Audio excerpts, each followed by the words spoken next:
శాసన మండలి సాక్షిగా ఆడోళ్లకు 2500 ఇయ్యలేం, తులం బంగారం కూడా ఇయ్యలేమని మంత్రి పొన్నం ప్రభాకర్ సారు కుల్ల చెప్పిండు.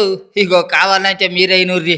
ఇప్పుడు ఎన్నికల సందర్భంలో ఇప్పుడున్నటువంటి ప్రభుత్వ పెద్దలందరూ కూడా కలిసి ₹1,00,000 సరిపోదు, దాంతోపాటు ఒక తులం బంగారం కూడా కలిపి మీకు ఇస్తాం కళ్యాణ లక్ష్మి పథకం కింద అని చెప్పారు అధ్యక్ష. కళ్యాణ మస్తు అని పేరు పెట్టి ఈ పథకాన్ని ఇస్తానని చెప్పి కూడా చెప్పడం జరిగింది అధ్యక్ష. కానీ 15 నెలలు గడుస్తున్నా కూడా మరి కనీసం కళ్యాణ లక్ష్మి ఎంతమందికి ఇస్తున్నారు, పాత పద్ధతిలోనే ఇస్తున్నారా, ఇస్తుంటే క్రైటీరియా మార్చారా లేదా, ఇంకొకటి ఈ తులం బంగారం మరి 15 నెలల్లో అయినటువంటి పెళ్లిళ్లకు మీరు తర్వాతైనా రియంబర్స్ చేస్తారా, ఏం చేస్తారు అనేటటువంటి అంశాన్ని మేము అడగడం జరిగింది అధ్యక్ష. జవాబు చూస్తే చాలా డిసప్పాయింటింగ్ ఉంది అధ్యక్ష. కళ్యాణ మస్తు పథకాన్ని కన్సిడర్ చేస్తున్నారా అంటే సింపుల్గా సాఫ్ సీదా కన్సిడర్ చేస్తలేము అని చెప్పి ఆన్సర్ ఇవ్వడం జరిగింది అధ్యక్ష. అంటే మీరు ఎన్నికల ముందు మహిళలకు తులం బంగారం ఇస్తామని చెప్పి మభ్యపెట్టినామని చెప్పి వాళ్ళ కౌన్సిల్లో ఇచ్చినటువంటి సమాధానం వల్ల ప్రభుత్వం మళ్ళొకసారి నిరూపించుకుందని చెప్పి మేము భావిస్తూ ఉన్నాం అధ్యక్ష. మరి ఇట్లాంటప్పుడు మీరు ఇక మిగతా హామీలను మహిళలకు ఇచ్చినటువంటివి అది 2500 కావచ్చు, ఇంకోటి కావచ్చు, వాటి పట్ల కూడా మరి కనీసం ఏం ఫోకస్ చేస్తలేరా, ఆ విషయాన్ని కూడా ప్రభుత్వం దయచేసి చెప్పవలసిందిగా నేను డిమాండ్ చేస్తున్నా అధ్యక్ష.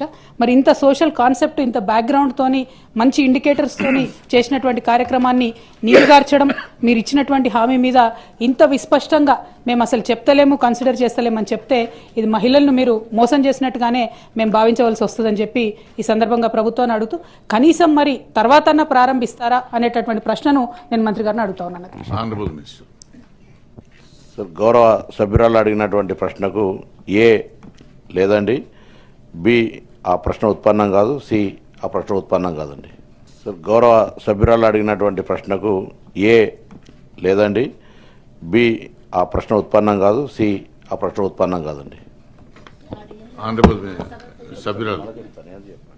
అధ్యక్ష, థ్యాంక్ యూ అధ్యక్ష. పొన్నం ప్రభాకర్ అన్న చాలా నిజాయితీగా మేము మహిళలను మోసం చేసినాం ఎన్నికల ముందు, ఇప్పుడు మాత్రం ఆ పథకం ఇచ్చే ఉద్దేశమే లేదు అని చెప్పి ఖరాఖండిగా కౌన్సిల్ సాక్షిగా చెప్పినందుకు వారికి ధన్యవాదాలు తెలియజేస్తా ఉన్నాను.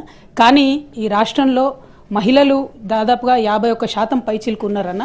మహిళలు మీరు చేసినటువంటి మోసాన్ని గమనిస్తున్నారు. ఖచ్చితంగా సమయం వచ్చినప్పుడు మాత్రం వారు జవాబు చెప్తారని చెప్పి చెప్పక తప్పదు అధ్యక్ష. ఎందుకంటే ఇంత మొహమాటం లేకుండా మేము ఎన్నికల వాగ్దానాన్ని చేయమని చెప్తున్నారు ప్రభుత్వానికి. కంగ్రాచులేషన్స్ కూడా ఈ సందర్భంగా తెలియజేస్తాం. ఇన్నారు కదా అక్కలు చెల్లండు, ఇక మీకు 2500 తులం బంగారం వస్తుందని చెయ్యి పాటోళ్ళు ఇస్తారని ఇంకా ఆశ పడేరు మరి.